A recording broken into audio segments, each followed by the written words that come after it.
Recording by Sargam Studio, Bodhgaya. माजा मार लेल कई पसवनमा के बेटवा के मारियो माजा मार लेल कई पसवनमा के बेटवा के मारियो तब फूलल जाता रोजो हमार बेटवा के मारियो तब फूलल जाता रोजो हमार बेटवा के मारियो माजा मार लेल कई पसवनमा के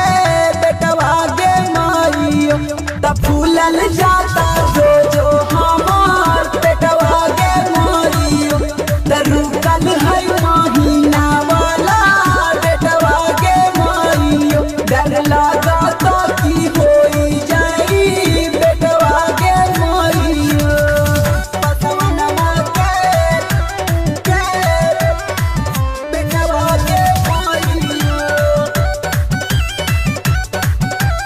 माचा मार लेल कई पसवनमा के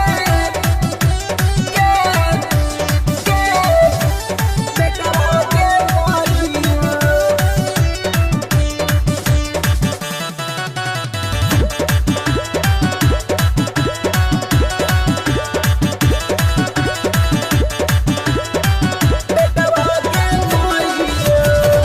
बड़ा रे बेचैन हम तो बानी रे दर्द से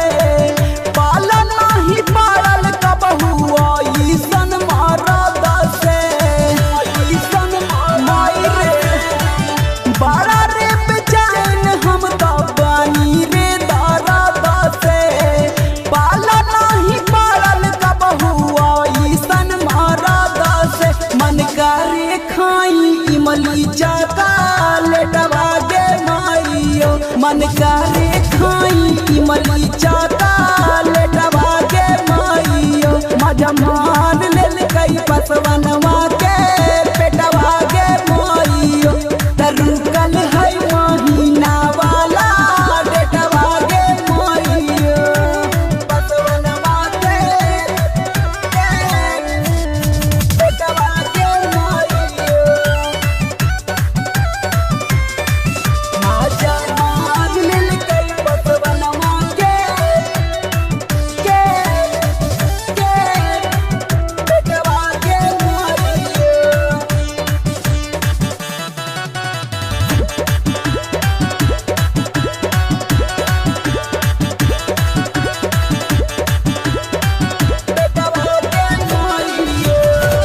धाई लग जवनवा मनवा रहल नाही होश में श्याम आल बेला इंदल रहले पूरा जोश में